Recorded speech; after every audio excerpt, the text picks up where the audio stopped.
we'll start in 2 minutes, inshallah.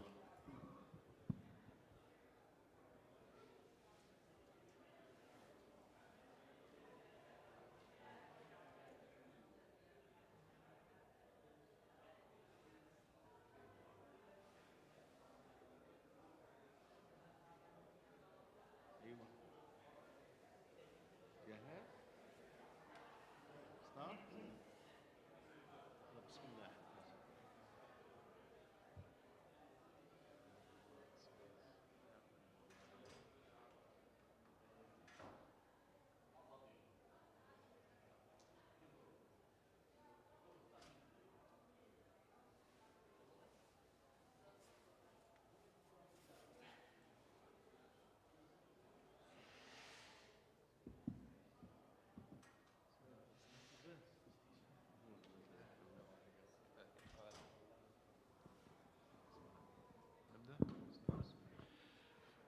بسم الله الرحمن الرحيم الحمد لله رب العالمين الحمد لله والصلاة والسلام على سيدنا محمد وعلى آله وصحبه وسلم تسليما كثيرا بسم الله الرحمن الرحيم.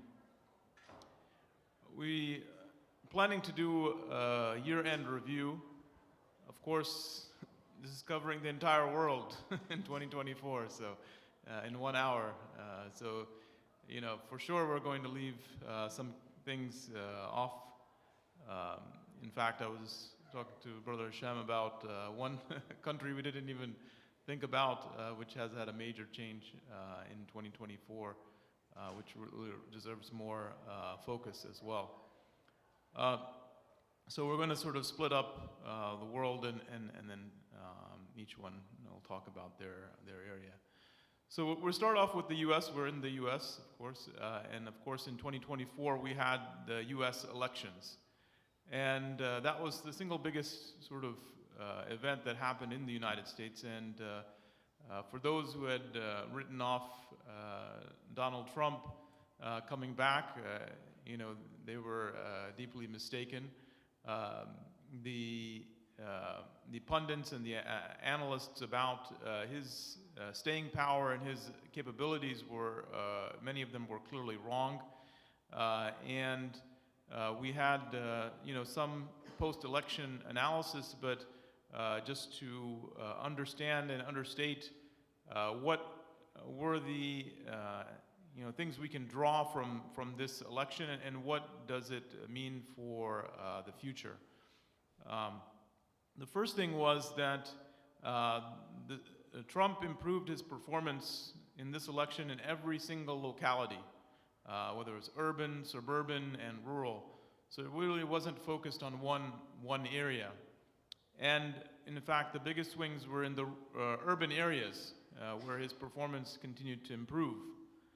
And when people look at structural changes, you know, this is what the electorate, you know, in the United States, it has a structure, and you know, each party understands where their base is, and each party tries to energize that base, and they each try to draw something from the other party's base.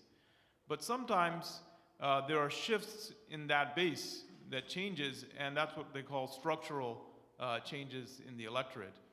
And the only major thing which we can draw as far as structural change in this election, which is a hint, a possible hint of a structural change, is the increasing draw of the Hispanic vote for Trump.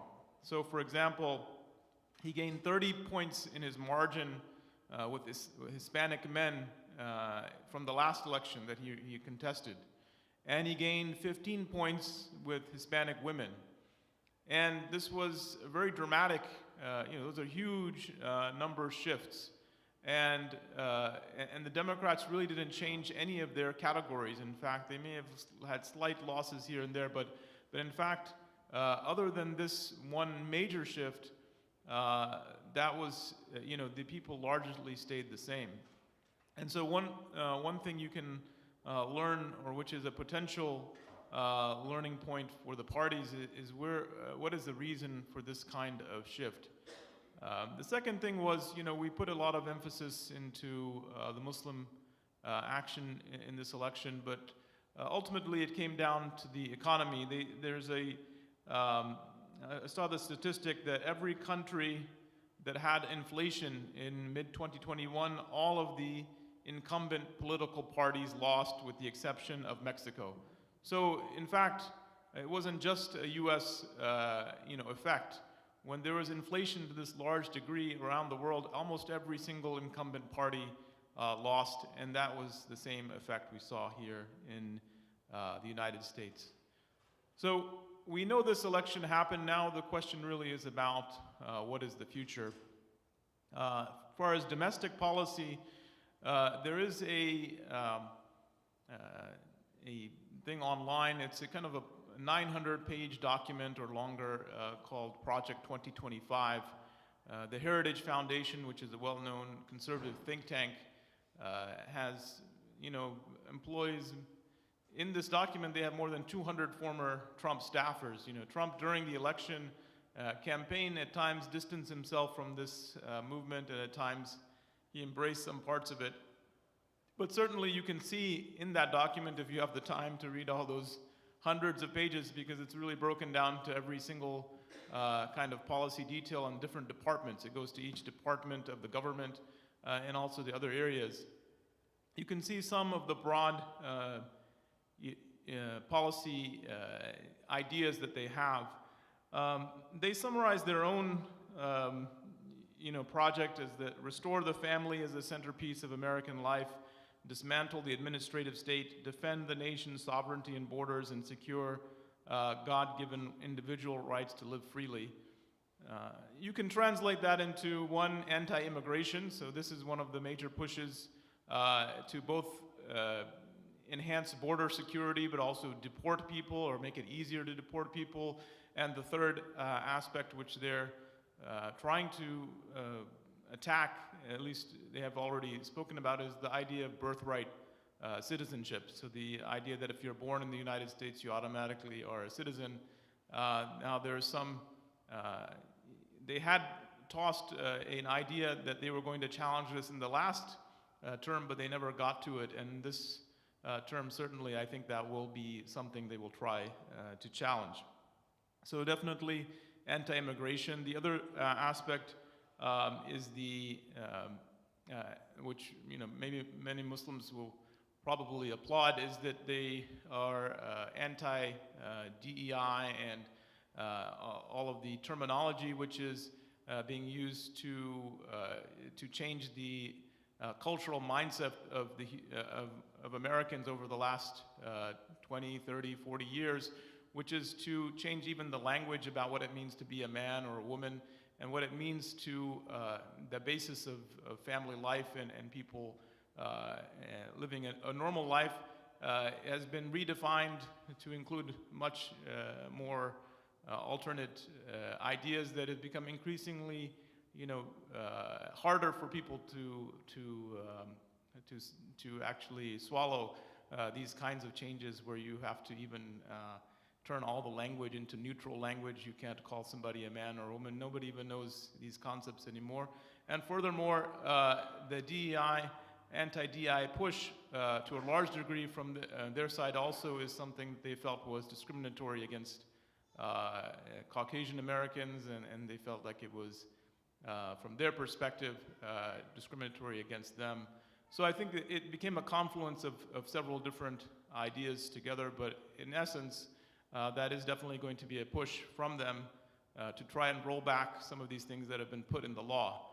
Because after all of these things have been put in the law and administrative code, the federal code.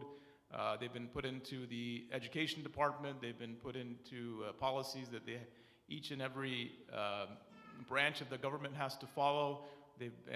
Those go down to the state and national level. So when you suddenly attack that, you change all of those, and you have to try to change all those policies.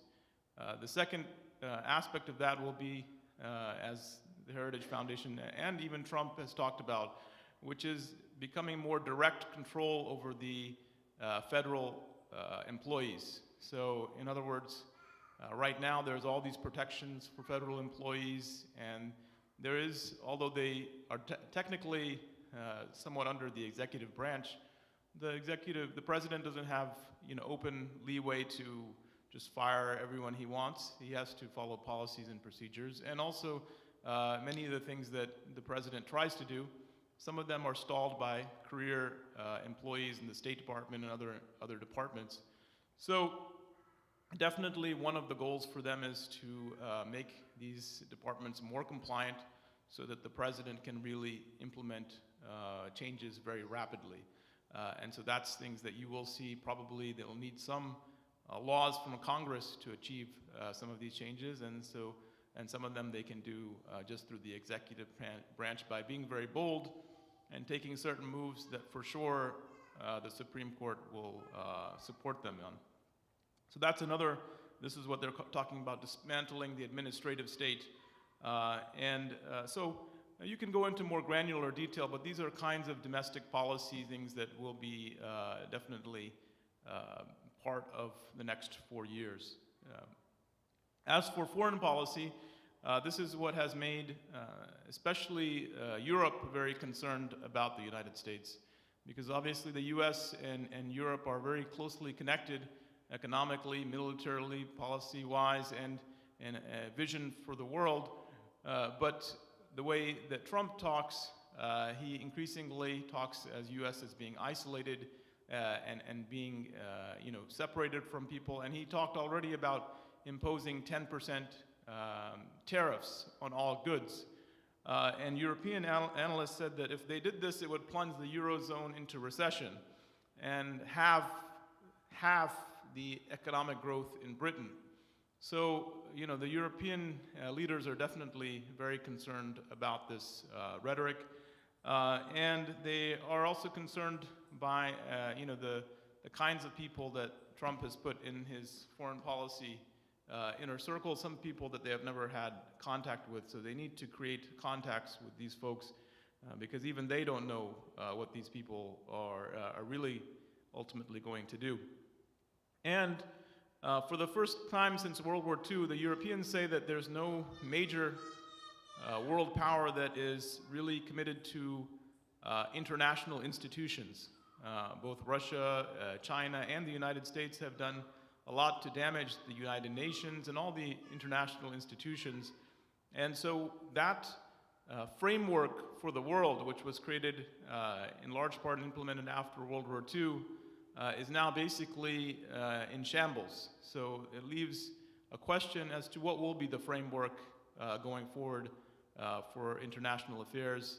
Of course, if you read some of the realists in foreign policy, they would say that the real framework has always been power politics, but at the same time, there was this kind of international framework that existed through which many things were done, and it still exists to some extent, but definitely very weakened from the events of the last 4 years, 5 years, 10 years, and definitely accelerated in the past year. And Trump will only probably accelerate that further because he's increasingly less of an internationalist and more likely to pull the US back from some of these international commitments. And of course, Russia and Ukraine is one of the biggest concerns for the Europeans. Because the Europeans, it's not just some kind of war far away, it's right on their borders. After all, the biggest flight from Ukraine is going right into Europe, into Poland, going into all the surrounding countries. And the war, if it's not handled correctly from their perspective, threatens other European countries, part of the EU, the Baltic states, and the other former Soviet republics.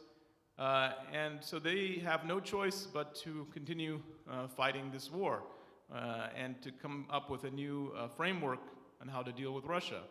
But Trump has previously spoken about being not very interested in Ukraine, and in fact has personally has close ties to Putin and has maintained those kinds of friendly relationships. So definitely Europe is concerned as to what kind of commitment the US will have towards Ukraine.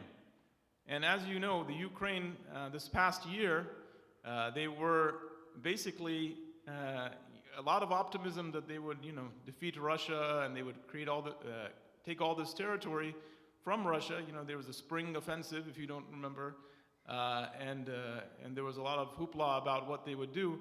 But in fact, over the course of 2024, not only did they not gain any territory, they lost about 0.6% of their territory. So they basically stalemate, if not trending towards the Russian side. Now the Ukrainians claim that the Russians lost more than 400,000 troops in 2024. Now they definitely have a tendency to inflate numbers, but nonetheless, Russia did lose a large amount of troops, a large amount of weaponry. But what has also been proven is that basically Russia can produce unlimited supplies of artillery in a much faster speed and capacity than the US can. They have all those Soviet-era manufacturing institutions for basic artillery, which is basically what they've done in Ukraine. They just constantly bombard with very low technology artillery, and you just keep bombing over and over again until basically you've destroyed the enemy's position and they have to retreat. And so they're fighting over a very small territory, but ultimately it doesn't look good for the Ukrainians. In fact, Russia itself, of course, has not come unscathed through this process. Part of why the rebels, or whatever you want to call them, in northern Syria were able to take Syria was because of the weakness of the Russian state, which was caused primarily by the war in Ukraine. They had to recruit foreign fighters from North Korea. I mean, they're running out of people. Russia is already not a very populated state. One of the things you might have heard earlier in this year was that they suddenly cracked down on immigration in Russia. And one of the reasons for that was that if you're an illegal immigrant, what they tell you is that we can clear your status if you join the military. So it's another way for them to fill their ranks with people that would otherwise be deported. So they definitely have a deficiency in human capital. Putin, during the end of the year, in December, at his end of the year conference, he has this talk that he does for the Russian state. He talks very wide scale about what's going on in Russia, and he identified that we have some deficiency in human capital. He said maybe hundreds of thousands of people that we need to come into Russia to do the jobs. He didn't mention the Ukraine war, but definitely you can see that that has an impact on that as well. And his solution was that in Central Asian republics, he wants to set up Russian language schools and recruit more people from Central Asia. But nonetheless, that's just a sign from that, is that Russia is definitely bleeding people as well and cannot sustain all of the commitments that it has. So part of that was they had to do an analysis. Syria was not worth it for them to have any sustained commitment any longer. And that definitely was a result of the war in Ukraine. Now, the other aspect of the war in Ukraine that impacts all of us is that basically Russia and the US have the largest arsenal of nuclear weapons. And so, we grew up in the 80s, and the constant talk then was you press the wrong button, and suddenly the whole world blows up in a nuclear escalation. And the weapons didn't go anywhere. They're still there. The US still has them, the Russia still has them.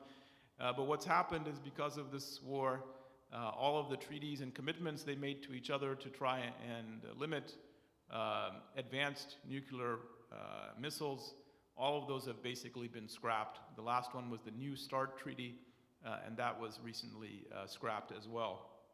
So for all of us, we're in a less safe world when the biggest nuclear powers are suddenly, have less and less reason to not use nuclear weapons, or they've scrapped the agreements related to that.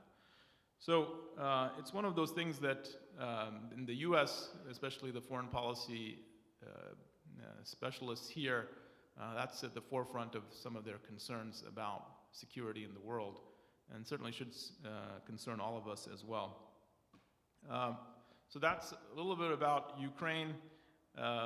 And finally, I'll just finish on Pakistan and Afghanistan.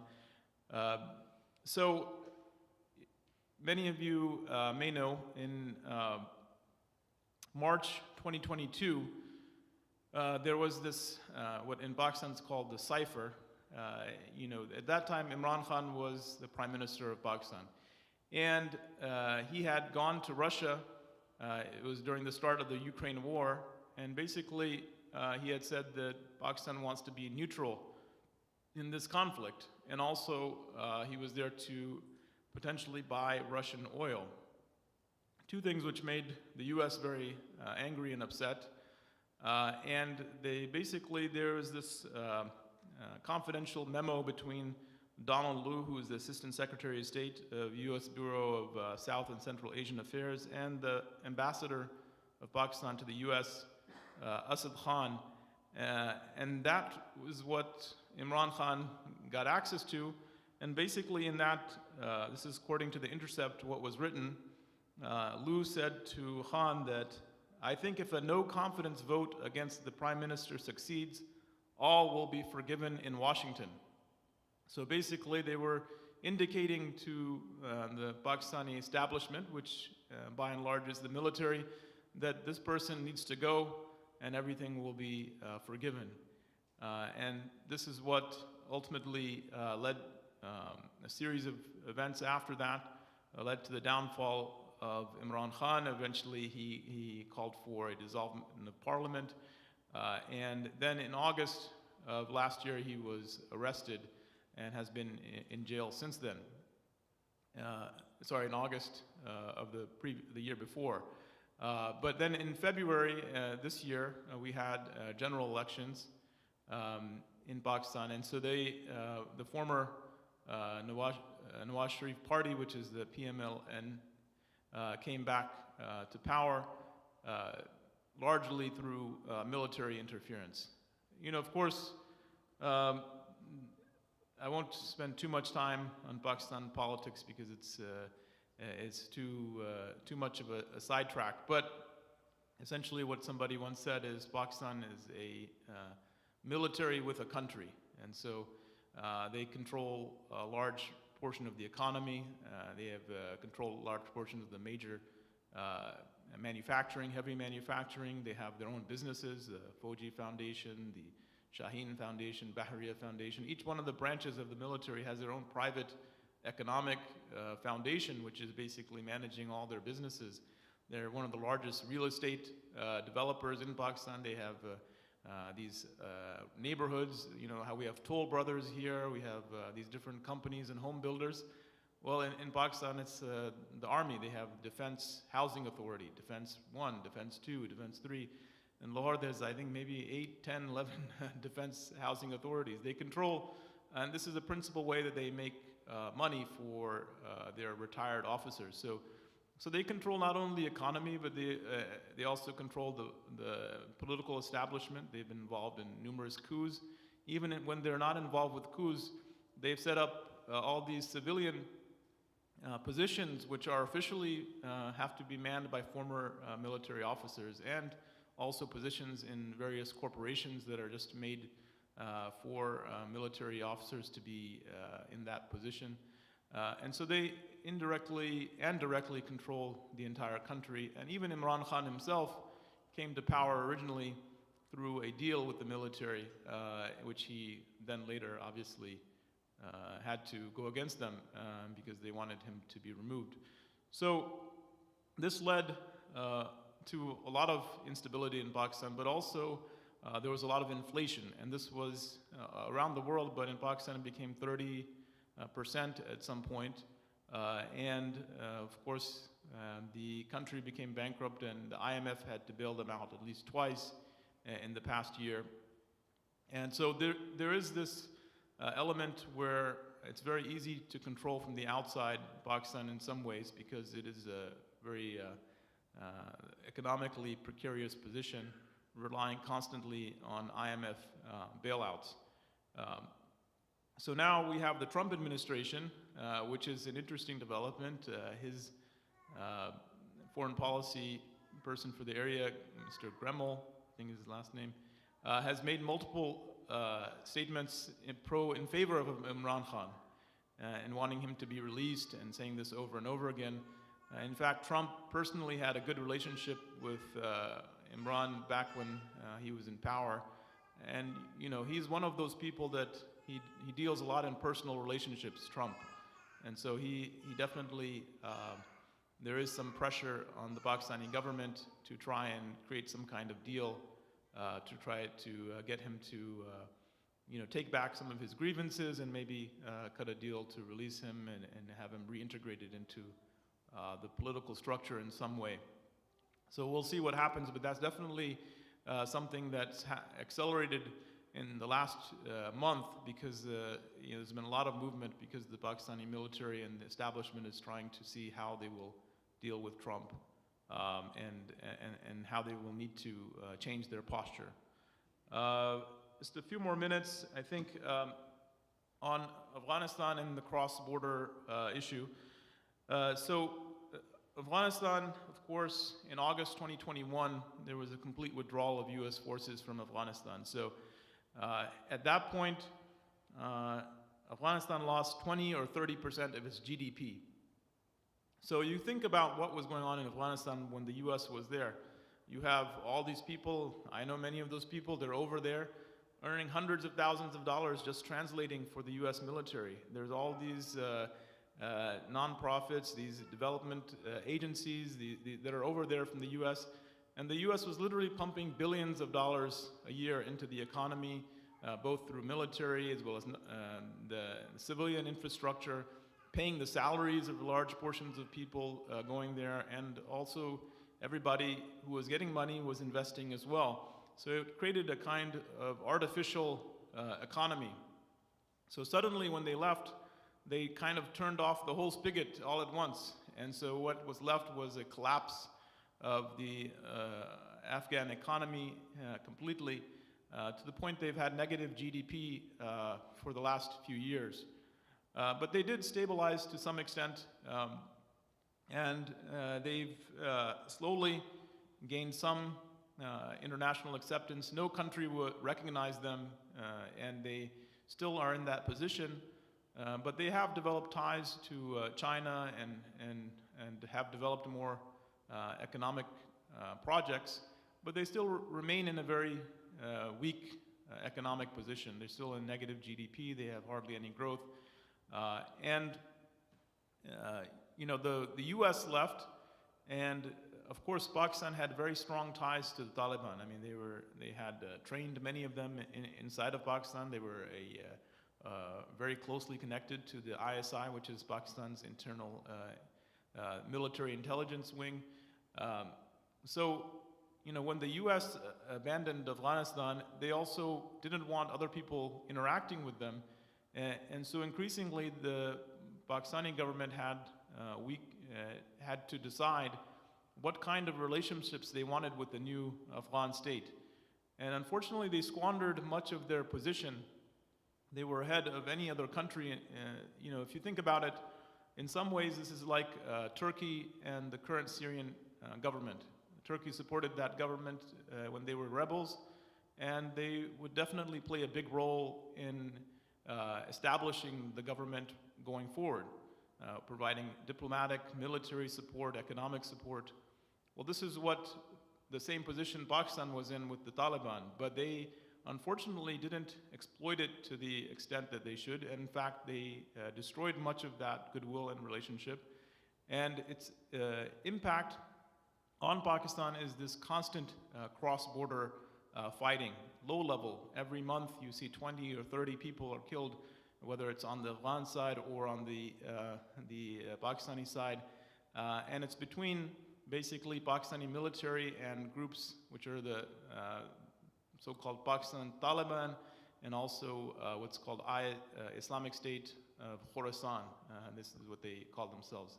So those groups are sort of semi-aligned, or they have some connections with the Taliban government, which definitely they could do more to crack down if there was more political cohesiveness between Pakistan and Afghanistan. But in fact, all that's, it's increasingly becoming a more and more problematic relationship.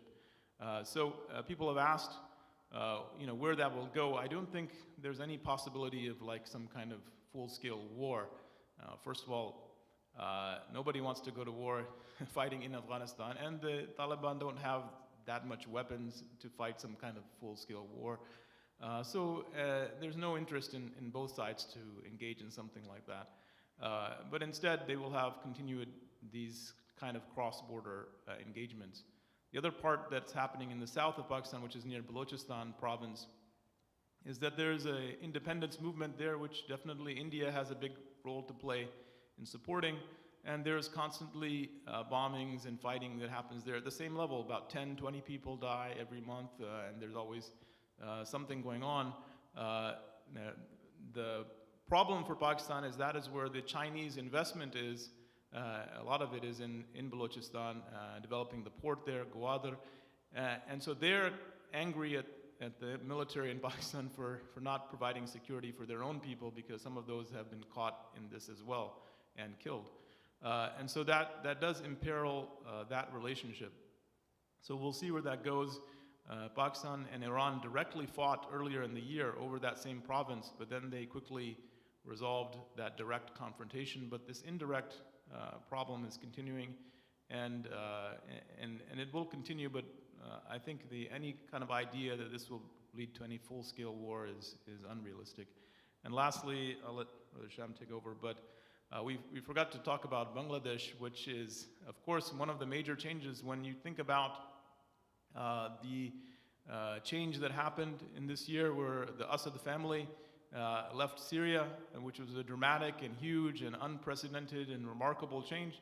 Well, equally, maybe a little bit less remarkable is the fact that the people of Bangladesh kicked out Sheikh Hasina, which is one of the ruling parties, the basically establishment of Bangladesh since the founding of Bangladesh. I mean, it's not anything minor. They've been ruling the country since the very beginning, and they have close ties to India and other parties. And so the fact that the people of Bangladesh were able to kick her out and establish a totally new government under Muhammad Yunus, and we'll see where it goes, is definitely a dramatic achievement for the people of Bangladesh. And we ask Allah subhanahu wa ta'ala to give them khair, and the people of Syria and all the ummah, inshallah. السلام عليكم ورحمة الله. الحمد لله والصلاة والسلام على رسول الله وعلى آله وصحبه ومن والاه. Just before I start my part, when it comes to Bangladesh, the people of Bangladesh have suffered under Sheikh Hasina on one side and Khalid Zia on the other side. Those two ladies who were born in the 1940s, they are now, approaching 80 years old. They had really declared an enmity to Islam and any Islamic work within Bangladesh. So the fact that the student movement was able to get rid of this Hasina, whose hands is full of the blood of many of the young men and women in Bangladesh, is a great achievement. And may Allah subhanahu wa ta'ala bring the khair and the good for Bangladesh. Shifting gears to Korea, there was a big lesson for the Ummah in Korea. So the president wanted to get through a budget, and the opposition said no. So he took a major step, which was shocking to the political system in Korea. He declared martial law.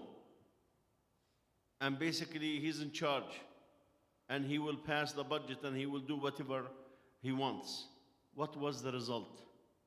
The whole parliament stood against him, even the people within his party, and force the president to retreat. I mean, this is really a lesson where people who are mature recognize that the president is just another member of the community. He is not Ibn Salman, and he is not Ibn Zayed, and he is not the Sisi, and he is not Al-Assad, and so on and so forth. So this is really a lesson. I know many of you did not pay attention to the events in Korea, but that really is a lesson for the Ummah, that if people do not chicken out and they stand for what is theirs, their rights, then who can stand in front of them? In fact, they ended up going to try to arrest, after they impeached the president, to arrest him. Although his own guards stood and prevented his arrest. And you know, there was this, still, the saga is ongoing, it's not finished. But it's really a lesson that when the Ummah want to take things into their hand, they can. And it just reminds me of the remarkable job that the people in Turkey have done when they stood against the coup. That the Gulen and his people within the army tried to overthrow the elected government in Turkey and come up with this, their own version of Turkey and in their own vision of what they see Turkey. Those are really examples for the Ummah to see. Not to mention, of course, we just talked about Bangladesh, where the students took the lead and brought down Hasina. Shifting gears to Sudan, unfortunately, the saga is still ongoing. And during the year 2024, many people were suffered at really numbers that are beyond imagination. There are about 8 million Sudanese who left their homes. 8 million. And this is Sudanese versus Sudanese. So basically the government have this guy, Hamiti, who became part of the government, and the government wanted to force integration of his forces into the army, and he refused. He said he will do it, but this will take 10 years. And the Emirat was behind him, supplying him with weapons and money all along. And he started this war that is still, people of Sudan, has been suffering at a level that is beyond what people can comprehend. Of course, Gaza and the events in Palestine and Lebanon and Iran have taken the major headlines in this regard. They call Sudan the forgotten war. But the representative of the government of Sudan stood at the UN and pointed fingers at the Emirates. And he said, Emirates are the one who are causing all of this carnage in Sudan by supporting Hamiti. There was news toward the end of the year that the US is trying basically to limit the influence of the Emirates in Sudan, because both sides are not outside of the influence of the US. I mean, both sides are working with the US. Both sides are working with the Israelis. So there is nothing in this regard. That what is the difference is the Emirates, Bin Zayed and company, they do not want a government in the Arab world that chooses its own president. For them, that's a no, no, no.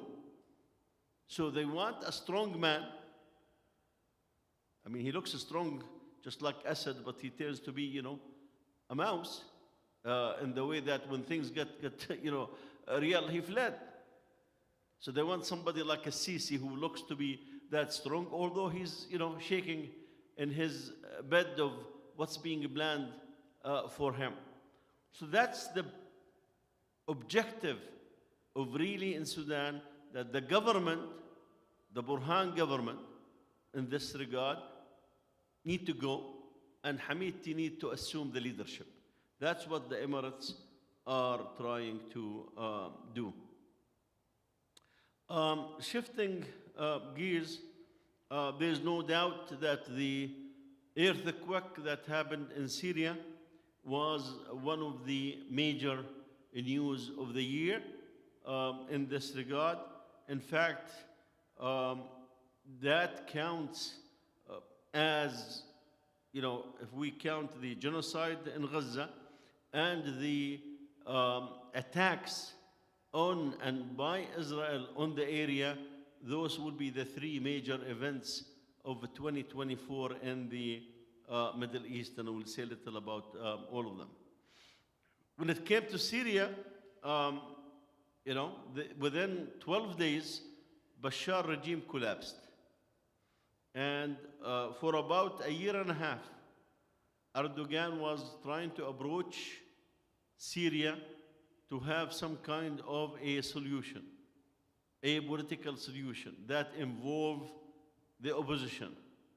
And Assad was so arrogant that he thinks now the Arab world is bringing him back to the Arab League, and United Arab Emirates are courting him, and they sending representatives. Saudi are start supporting, him coming back, and so on and so forth. So he became more and more arrogant that he was not even willing to talk to Erdogan one-to-one. And when Erdogan asked that, a delegate from Turkey and a delegate from Syria meet to discuss these issues, again, Bashar said no. What only he will allow for is the intelligence. The intelligence service in Turkey and the intelligence service in Syria can meet. And let's make this clear in the Arab world. And of course, Turkey is not an Arab country, but an integral part of the system there. Even when the government declare enmity to each other, the intelligence services keep contacts, regular meetings. And that, in many cases, include the Israelis. Because the bottom line, Syria and Iraq could have a conflict, but both of them want to stay in power. So they will keep the relationship between the intelligence service always working. So Bashar would only accept Turkish intelligence delegation to work with the Syrian delegation. And when the things got to the point that he realized the army is not going to fight, as Hassan mentioned, Russia has been involved in Ukraine and too busy there. Hezbollah have been involved in, with the war in Palestine with the Israelis, and Iran have its own issues with the Israelis. He realized that he cannot do it, so he went to Iran, asked for help, and Iran said, look, if your army is not fighting, we cannot fight your war. I mean, the foreign minister made it clear. And in that discussion, the Bashar was mentioning to him that, he's bewildered. Why his army is not fighting? Although everyone can tell you why the army is not fighting. Because basically the bulk of the army is Sunni Muslims, and the leadership is Alawis. Who gonna fight? The leadership or the army? The army need to fight. The leadership will give you direction. So when the Sunnis, they do not have any aqidah to fight for, there's not a country to fight for, there's not a system to fight for, and there is not a ruler to fight for. After all, he killed more than 1 million Sunnis. And the prisons, now are public story that the whole world is aware of. So definitely an earthquake have taken Syria. Now, if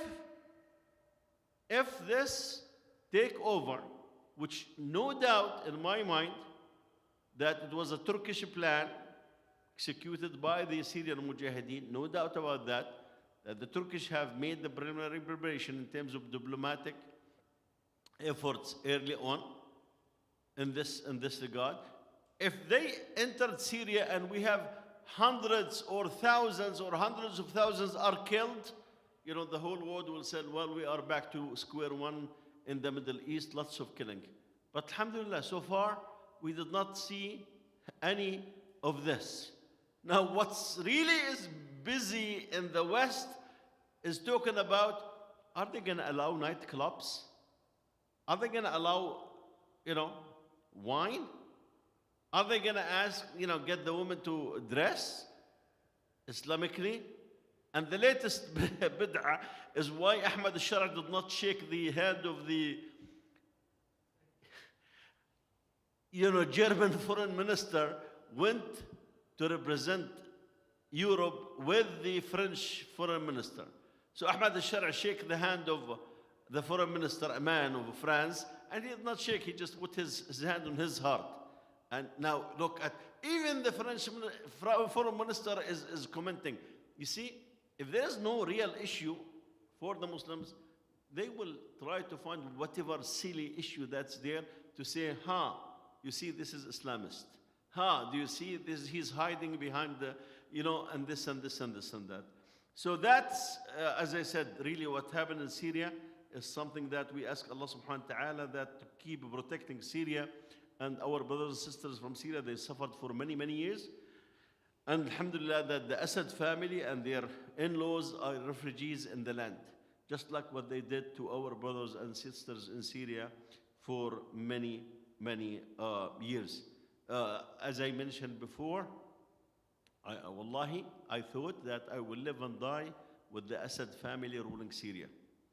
There was nothing indicating that something will change, especially that Syria had 6 armies last year.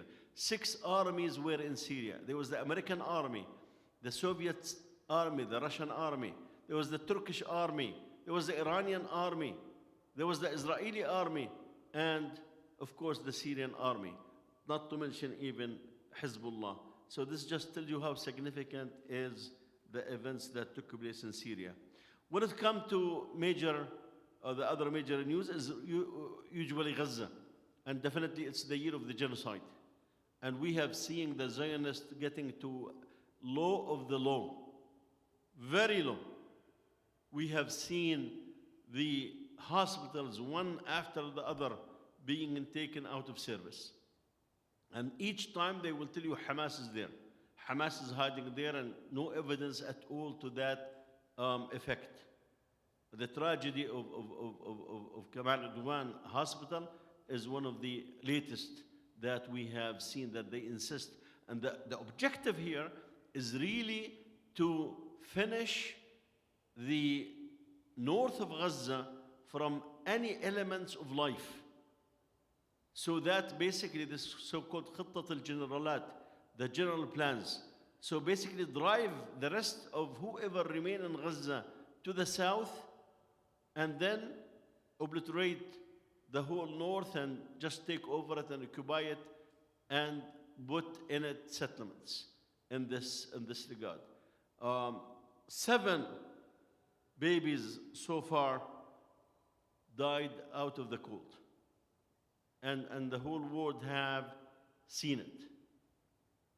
I mean, to die from the cold, not to mention those who die from hunger. When this news is no longer news, except on Al Jazeera and a few outlets, it's no longer news. I mean, the world does not want to hear it. The world does not want to really look at this and see the tragedy in this regard, because this thing have, first of all, taken longer. Secondly, the US have supported the Zionists, basically giving them a blank check in this regard. Now, on the other side, we have seen the Israeli society being shaken. Things that they could have not even imagined. That a country like Yemen, that nobody even heard about any significant strategic interest for Yemen in that part of the land, that Yemen just closed the Bab al-Mandab, so basically Israeli ships could not go through the Red Sea. And the Israeli harbors are out of business. If it was not for the Emirates, UAE, Ibn Zayed and Ibn Salman in Saudi and King Abdullah, that thousands of trucks are delivering the merchandise to the Zionists when their own brothers and sisters are dying in Gaza from hunger and from the cold. Of course, throughout the year, there were too many expectations of a ceasefire. None of it materialized because at the end of the day, Netanyahu does not want this to proceed. So he will carry it to a certain point and then break it. What have changed is when Trump came and made it clear, before I get to the White House, I want the war in Lebanon to stop and in Gaza to stop and getting the hostages back. Now it's getting a new dynamics. We have seen in Lebanon that the ceasefire took place. Yes, there are some violations here and there because Iran told Hezbollah to accept the ceasefire. Hezbollah for the whole year plus have said we will not accept a ceasefire until and unless there's a ceasefire in Gaza. Iran told them sign on the ceasefire. Why? Because Iran want to tell Trump and show Trump that they can deliver. Same thing with Abbas, attacking the Jenin camp and killing Palestinians just like the Zionists. He want to also prove to the Trump that he can deliver. Seeing that this president coming with this momentum and with this strength that is scaring the European. When Trump was asked if he trusts Netanyahu, his answer was, I do not trust anybody. And that was a strong signal to Netanyahu. We have seen also during this year that in at least 10 countries, organizations tried to sue and get Israeli soldiers to be tried. And it's making an effect. The government is warning the soldiers who fought in Gaza not to go to certain countries. Although, we have seen in the past few days that in Brazil there is a organization that called Hind Rajab. Hind Rajab is a little girl that was murdered by the Zionists with her family. So there's this organization that called Hind Rajab that went to Brazil and said that we have evidence about a particular soldier that's visiting Brazil, and we presented to the judge, and they call for the arrest of this Israeli soldier to investigate him for war crimes in Gaza. And what happened? He fled to Argentina. To the point that Labad, the main opposition member, saying, look, now the Palestinians have a better image in the world, compared with the Israelis. And of course, attacking Netanyahu for that. We have seen the ICC issuing arrest for Netanyahu and Gallant for war crimes. And this is big. This is big. We have seen the Pope himself and some human rights organization talking about genocide in Gaza. The Pope said it should be investigated as genocide. And that really drove the Zionists crazy. They did care more about what the Pope said than the human rights organization. Also, last year we have seen this magnificent phenomenon in the West, especially in the US and especially in the universities, with university kids standing against genocide and sacrificing their own education and their own degrees and their own future to say that I need to care for what's going on in Gaza. And that there's no doubt that it shocked the Zionist and the American establishment to the point that we are seeing now laws being proposed and approved to try to deal with this phenomenon. We have also seen attacks on the Zionist entity that we did not see before. At one point during the time of the Iraq war with the US, they did send missiles. But what we have seen here is a phenomenon that was not really the Israelis prepared for it. That you have missiles coming from Yemen, of all places. And despite the fact that they have destroyed uh, many of the important infrastructure within Yemen, and still the Yemenis are, all what you need is one missile every 2 days, and you just keep the country on its toes in this regard. And many of those missiles are getting through in this, war. There was also the two attacks that we have seen between the Israelis and Iran. In the old days, in the early 90s, James Baker, the Secretary of State, warned the Israelis. He said, make peace, because you are insisting on the land. He said, land will not protect you. Missiles are coming. This was in early 90s. It was very, clear warning that, this thing will not protect you. The West Bank will not protect you. You need to make peace. But again, with the Arab countries normalizing, now the Zionists are so arrogant to say that what we will do is peace for peace. We are not going to compromise on the West Bank or Gaza or the Palestinian state or any of this. He said, for any country who want to make peace with Israel, we'll have peace for peace. It's that to that level, and the arrogance is. Finally, definitely, the Israeli society was shaken, and it's still being shaken, not able to deal with many of the issues that are there. Thousands, according to the Israeli report, the defense ministry, that they are no longer involved in the war because of their mental problems.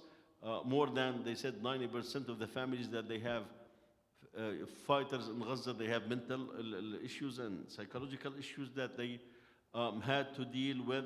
The economy had suffered. Tourism is down almost to nothing. Division within the country between the different sectors are more and more clear. The extreme right have raised their heads and think this is an opportunity for them to do a lot in this regard. I want to just leave time for one or two questions or comments, so I'll stop here, although we might have not mentioned all the important events of last year, but 1 year in 1 hour, that was a challenge, so forgive us for that, inshallah. Any comment or question?